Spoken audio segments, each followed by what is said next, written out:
Welcome to Baby's Birthday.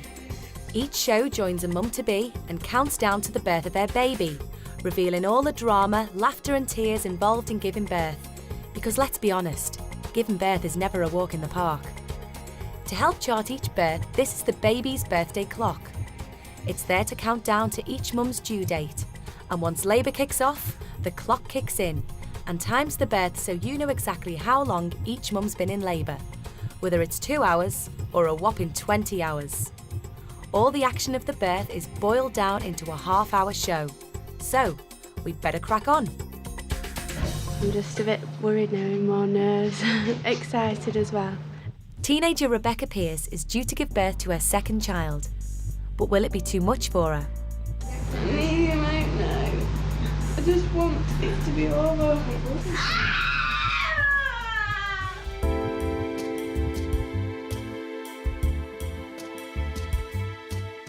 Meet 19-year-old Rebecca Pierce and her partner of 12 months, 24-year-old Daniel Smith. They're expecting a baby in 10 days' time and can't wait. A bit impatient, really. I'm sick of the wait, a bit waiting for him to come, but... Yeah, I'm doing sorry. What do you want to draw, sweetheart? Pepper. Pepper. Rebecca is already mum to 3-year-old Chantel, who she had when she was 16. You're going to draw a nice picture of your baby brother for Mummy? It was quite hard having her at a young age, but never regretted it. Wow. She's 3 now. I obviously had her when I was 16, so I was quite young. I was doing my GCSEs at the same time.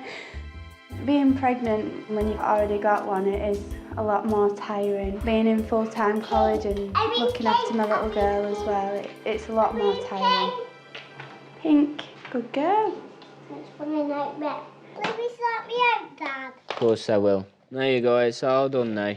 Although loving being stepdad to Chantel, Danny is excited about the birth of his first child. Wow, oh, it's crashed. I did always want to be a father. I just enjoy being around kids, really. Especially now I've grown up a bit more. And I get on brilliant with Chantel. She's a little gem. She is. She's always making me laugh and smile. It's brilliant. However, the pregnancy hasn't always been plain sailing.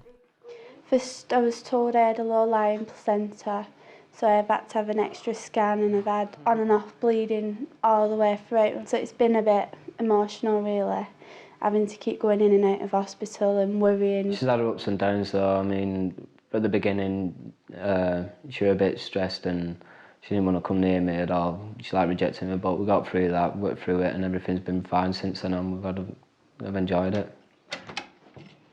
Hello. With the arrival imminent, Rebecca enlists the help of her mum, who will also be at the birth for final preparations.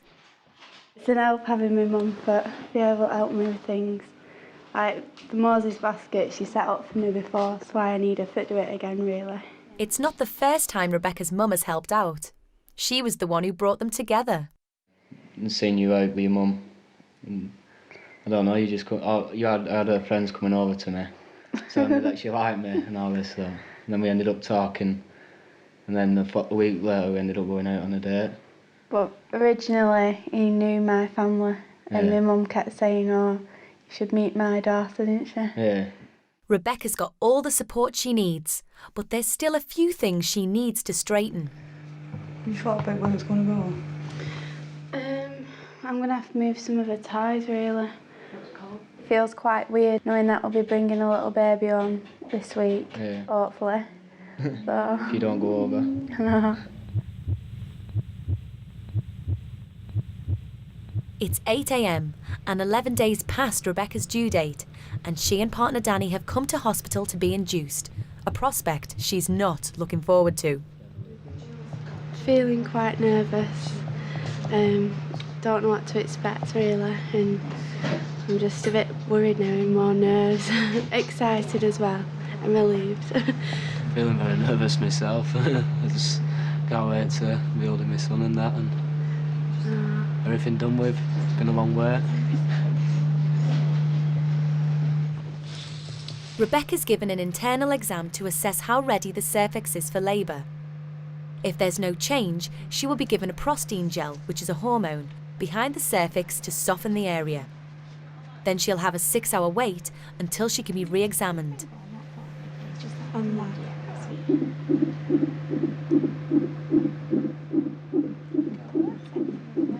And we've just done an internal examination and we found that she's suitable to have her waters broken, so we're going to continue the induction process. That's good news for Rebecca, so she and partner Danny head down to the delivery suite. There you go, just take a seat.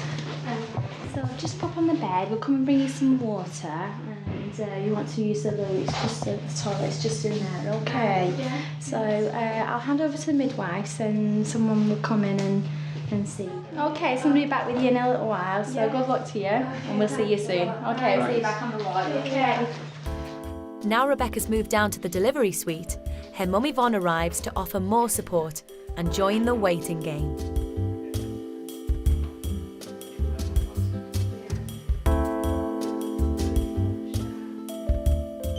After a 2-hour wait, Rebecca, Danny and Mum decide to peruse the hospital to try and get things moving.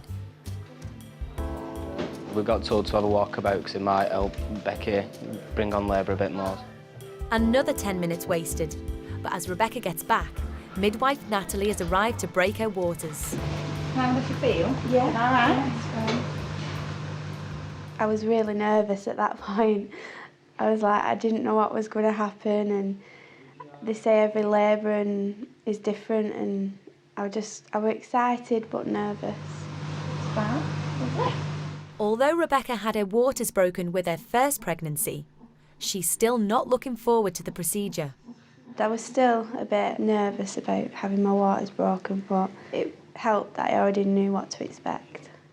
We were a bit nervous about what was going to happen. I didn't know what the procedure was, but it didn't go too bad and it was all right.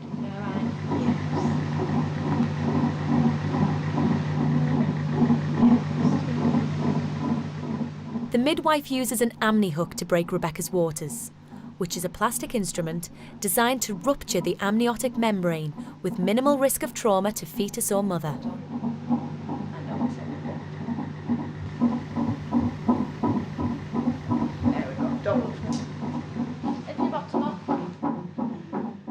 It'll be an hour before her next check, but with her waters broken, Rebecca is that much nearer to giving birth.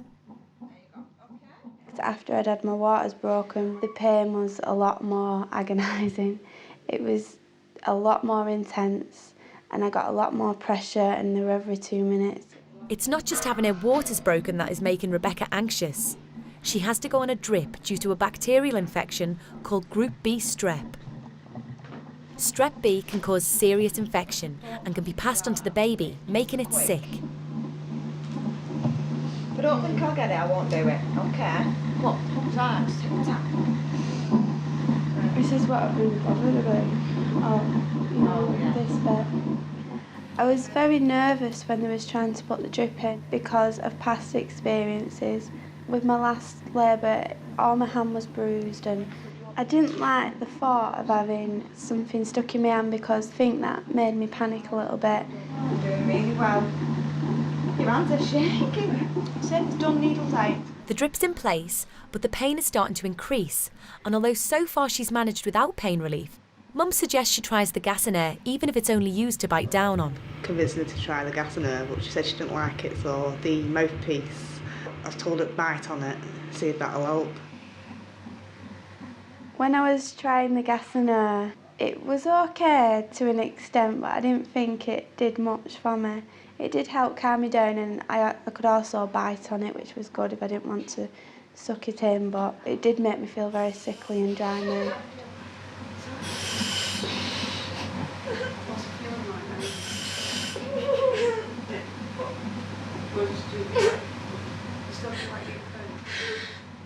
It is very difficult to see a loved one in pain. I really felt for her. I put a tear in my eye seeing her like that. I didn't like seeing her that way, but... With the gas and air making her dizzy, Rebecca's thoughts turn to alternative pain relief. I don't want where would the pethidine be injected? I give it in the bum. I think it hurts less in the bum. What's the side effect of the pethidine? The pethidine can cross the placenta, but we only worry about that really if you're going to deliver with, within half an hour of having it. which I don't think you are yet. I just think these pains are becoming stronger now, and you're getting into labour. And I do think you need some pain relief, and especially if you're not using the gas and air. Yeah. I think I need some. Should I give you some Parenthood? Yeah. I really did find I was struggling with the pain more than I thought I would. I just needed something. I didn't care about having a needle or anything at the time. I just wanted some relief from the pain. But as the midwife makes a quick exit to get pethidine, Rebecca's contractions mean she doesn't get far. Is it pushing down? Yeah. I feel like I need to push. Coming up, it's all getting too much for Rebecca.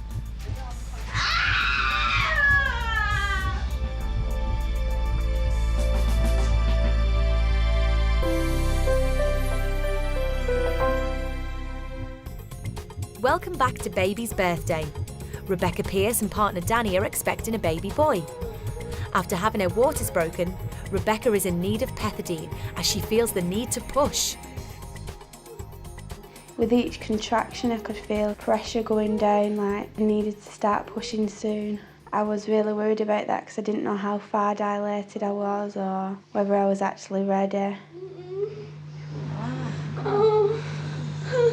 Another examination shows Rebecca is 5 to 6 centimetres dilated, and with the pain unbearable, she's given a shot of pethidine. Come on, wiggle your toes for me. Well done, well done. Okay, still on. Good eat back. That's it, well done. Well done. Well done. That's it, well done. Our table settle. I just want it to be over. It will be soon. The pain's unbearable. You're doing well. You're doing well.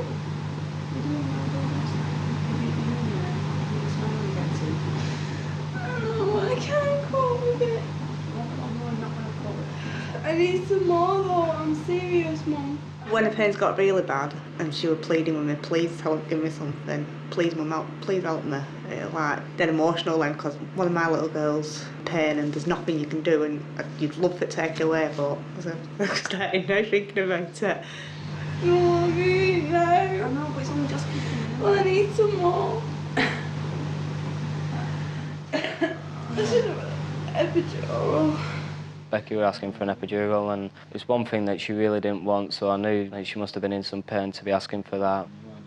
Really wasn't keen on the epidural, and that was the last thing I wanted, but when I was actually in labour, I just didn't care. I just really didn't care. I just wanted some pain relief from it.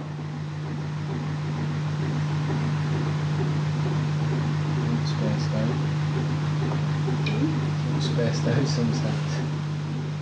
When the pethidine had started working on her, I could see that it was working because her eyes were a bit rolling and her arms were really loose. It was quite funny, really, but it weren't nice seeing her like that. Just get him out. He is, he's coming. What's going on? What do you mean, what's going on? I just need him out. He's going to come, he's coming. I remember pleading with everyone, yeah, I do remember that. It was, I don't know why I was just desperate for some sort of relief from it. I just wanted my baby and everything to just go away and just have my baby in my arms. I need some help. You need him out. I need some help. You're doing really well. You can do this. You can. You're doing well. It's hurting more because it's been quicker. It's more intense. You'll be out soon. Can I have something else? I can't give you anything else, sweetheart. I can't. You've had the pethidine, it's 4 hours and you've got this. You just need to use that all the way through. Okay? But an epidural.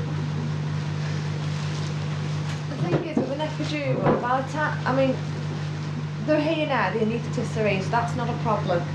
But they come in, it takes about half an hour to do, then about half an hour, 20 minutes to half an hour to work. I know you can. I mean, I can go and ask them for you, no problem. But I think you'll do it. Just please stop the pain. I know. I wish I could. Go on. Breathe all the way through. That's it, now keep going. That's it. Keep going.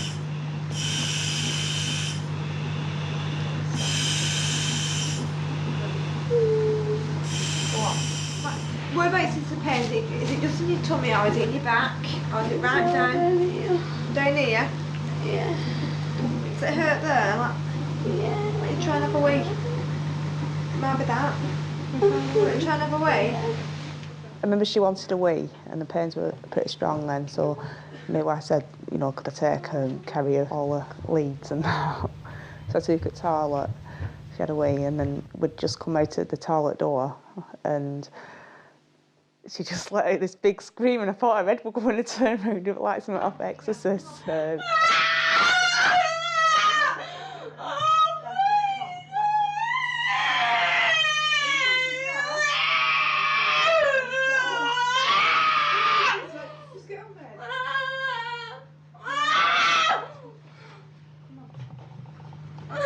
Come on.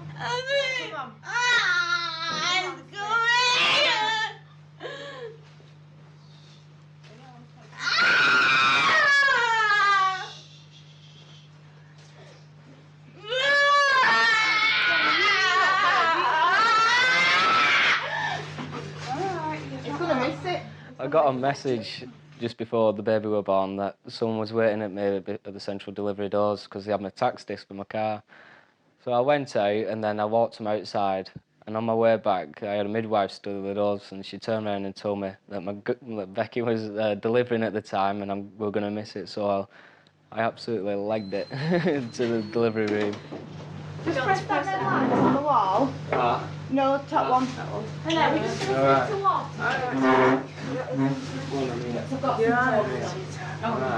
See, that walk to the toilet did the trick, didn't it? Yeah.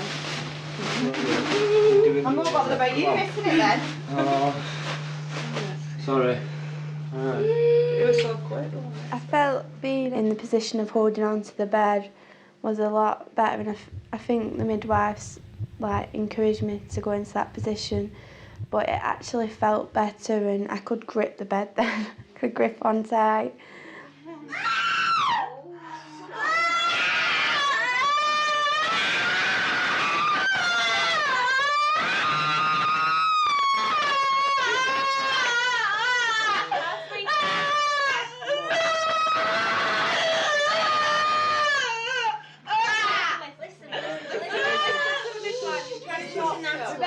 Calm yourself down, honey. Just take the gas when it gets too much, sweetheart. Now you've really got to listen to me now. Just breathe your gas. Breathe your gas.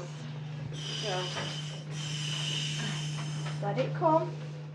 With a little encouragement from Rebecca's mum, Danny has a look at his son's head. I could see a partner, Danny, you know, trying to have a look, so I said, go and have a look. So I took, held her hand and that, and he went and had a look. And it's a nice thing for see, isn't it? I'm just going to put the bed up. And I went back to Becky and told her that he was on his way and I could see him, and that's when it really touched me then. Right, keep doing that with your gas, what you were doing. Just let him come. Keep going on your gas, keep breathing like that. Little put that, there, go on. Little push for me. Little push. Oh, there we go. Superstar. Heads out. Yeah. Well done. No, you're alright. No, it's me got stuck. When your next pain comes, you can give me a big push. Can you see him? Oh.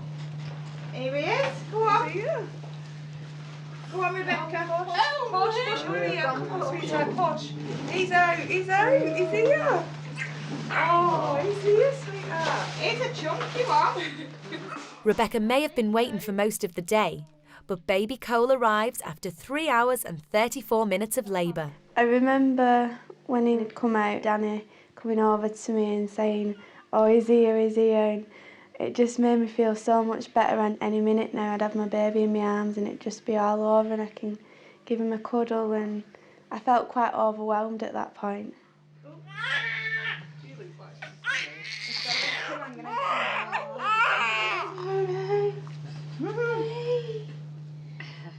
couldn't get over how beautiful he was, and it was like my baby. I felt really protective over him, and he was just beautiful. He was everything I wanted, and it was just that moment of holding him and looking at him for the first time. It was really emotional. It's the best thing in the world. When I saw the baby, I never expected to feel so happy and overwhelmed by everything. It's hard to describe the feelings really, but it's really nice, and I don't know, it's just brilliant. It's just a wonderful feeling.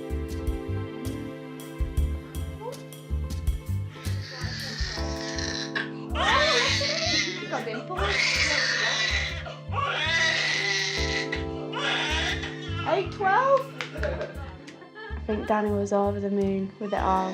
He was a big help, and I think he really was emotional, and we were just both emotional, and we were just looking at this little baby, and it was a really lovely moment that I'd like to treasure forever. It was lovely.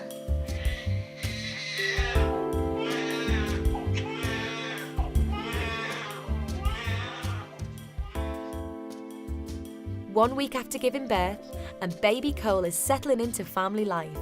Chantal's been brilliant around Cole. She loves him to bits. She's always kissing him and cuddling him and holding his hand, always wanting to be involved. He's a little star. It's lovely having a girl and a boy. It's what I wanted, really. I wouldn't have minded if it was a girl, but it's nice to have one of each. 11 days overdue, and having to have her waters broken, it took Rebecca 3 hours and 34 minutes to give birth to her beautiful baby son, Cole. I love Rebecca more than anything. She's given me 2 brilliant children now, and I couldn't ask for anything more of her.